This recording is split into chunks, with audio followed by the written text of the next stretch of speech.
Hello again. In the introduction to Total Theory Part 1, I have sketched a preamble to a long story, and the story now continues. Total theory is the only possible remedy for the confusion that is the legacy of our species' adolescence. Its appearance was in our destiny from the moment our DNA appeared. From that moment, the greatest single event in all of nature has been unfolding. One event of many parts and lives as nature awakened to itself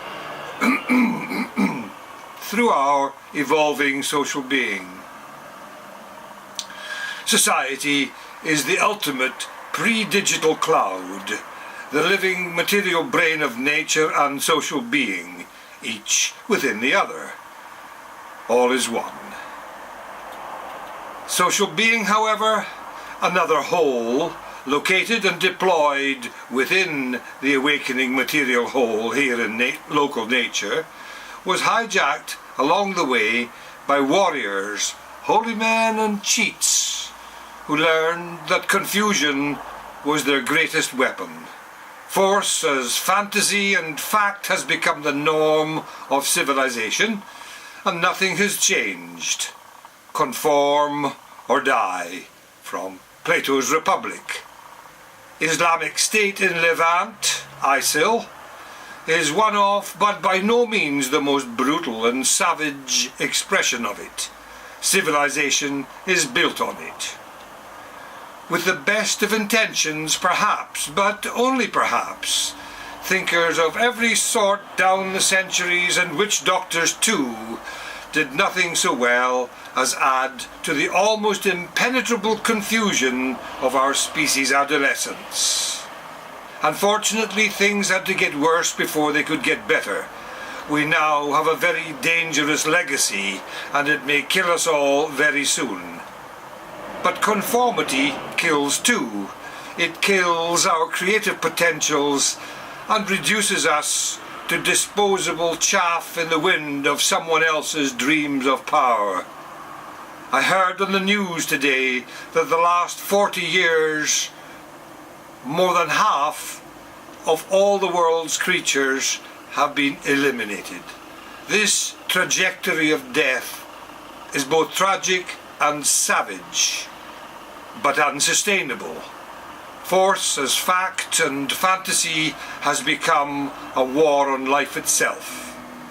But there is hope, and love, the convergence to unity, is at the centre of it.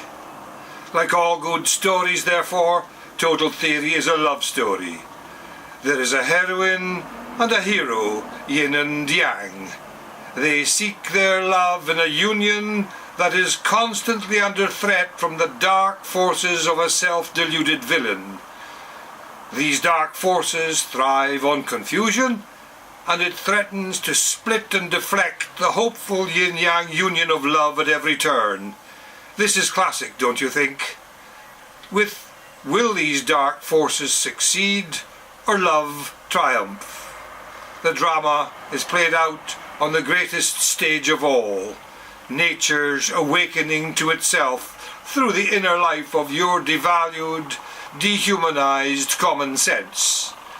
Your sleeping genius has a crucial rehumanizing role to play, and Total Theory is key, while resistance to it is supermassive, and our self-regulating guardians of truth are its battering ram.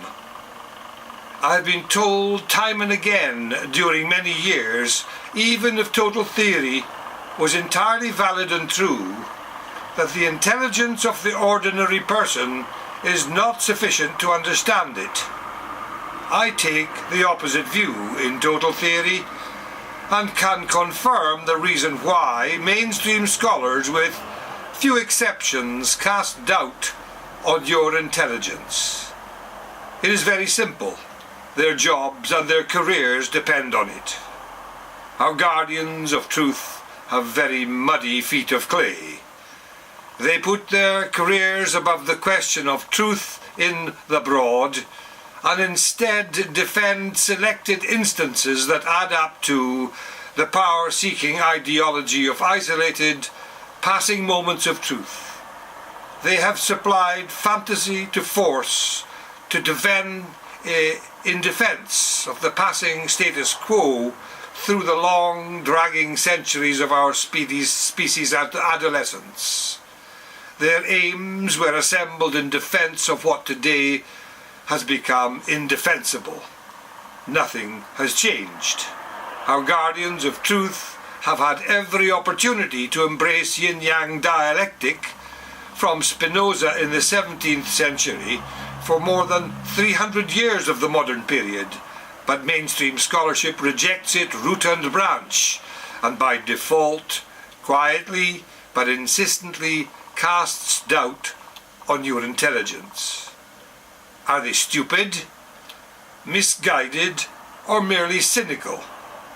At the very least, they are the guardians of bad faith.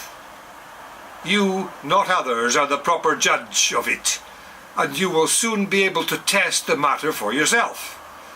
Isolated points may escape a first hearing come reading of our modernized yin-yang dialectic, but after exposure to many centuries of error, lies, and misinformation, that's to be expected, for no one could grasp the whole of it immediately. Trust your own intelligence. This is essential. The sort of questions you raise, do be bold, will give an early indication to a question that is of the greatest possible importance, and the further into the material you go with me, the more decisive questions and answers can be. I left school at 14 years of age. Obviously, I was stupid. I am now relying on you, and I am confident. You will very soon have the opportunity to confirm and show that whether stupid, cynical, or innocently caught up in anti-dialectical religious self-delusion, mainstream scholarship has become a conspiracy against people who work for wages and a living. The working middle and traditional working classes, white and blue-collar, female and male alike. They must unite. For any real remedy, they must unify as one unstoppable force. Total theory, therefore, is for everyone without exception, and you at length can press, require, even force our guardians of truth to acknowledge your collective humanistic claims on truth as primary. It's up to you, because higher education can be a barrier to real insight. Higher education can be a handicap here because it is a training in the exact opposite of what is at the heart of total theory, and the higher it gets, the more of a handicap it becomes, because it is a training in prejudice. Higher education is a handicap in which analysis is given privilege over synthesis, which means that analysis and synthesis are objectified, with each treated dualistically as an independent thing. In short, analysis is separated from and given dominance and priority over synthesis. This is the greatest and most disguised prejudice of all. It was first portrayed in the anti-dialectical logic of the first book of the Holy Bible. Genesis, therefore, is the source of the greatest prejudice of all. It shaped and, with help from ancient Greece, it still shapes the mental life of Western history to the present. With the authority of God, it seems, Genesis banished the yin-yang dialectic of your inner life and the inner life of Western imagination for all Judaic time. Here we reclaim what was hijacked and stolen from all of us, our authentic human being. It dehumanized Jew, Christian, Muslim and liberal democratic figures all alike. And the same applies now to the realities of Eastern civilization in global capitalism. In contrast, in total theory, synthesis and analysis are synthesized and unified each within the other in real time as required by the modernized dialectics of yin and yang. They cannot properly be separated either in time-ordered sensory perception or in thought, which is itself time-ordered. Analysis and synthesis are inseparable in intentional real time. You cannot analyze a thing without first synthesizing it as something distinct within the external field, and you cannot synthesize a thing without first analyzing it as something distinct from the external field, which means that analysis and analytic reductionism on the one hand, and synthesis and synthetic holism on the other, are simultaneously at play, each within the other, in everything we do, be or think. Analysis and synthesis are not independent, but dependent on one another. And this relation of mutual dependency of polar opposites is dialectic itself. This is one, perhaps the central feature of the modernized yin-yang dialectic. Genesis and mainstream scholarship, following its anti-dialectical suit to the present, presents everything that is in motion as static, immutable imagery. They call it ontology. Dialectic, on the other hand, presents everything that is presented as static in motion. Only in the real-time motion of your inner life can this be decided. Dialectic changes everything, and you have a deciding role to play, because reality itself is in real time. We actually live in real time, and not in the fixed, falsifying, ontological fantasies of mainstream scholarship. Total theory and reality alike, therefore, are in real time, and so too is authentic human being. Everything is reversed, and figure 1 will help to see what is involved. Figure 1 depicts the yin-yang symbol. It represents difference within unity, the pending unity of love, that is, plurality contained within the oneness of the circle as social being itself. The unity of yin and yang represents the whole, and the whole of wholes, the whole of all wholes, and much more besides. Their interdependence. Total theory is anchored, therefore, in the most impeccable of all axioms, the mutual incorporation of all polar opposites, a compound yin-yang idea like no other. What is worth saying often, however, and in a variety of ways. Unlike mainstream scholarship, which is anti-foundationalist and anti-dialectical, total theory is an axiomatic approach.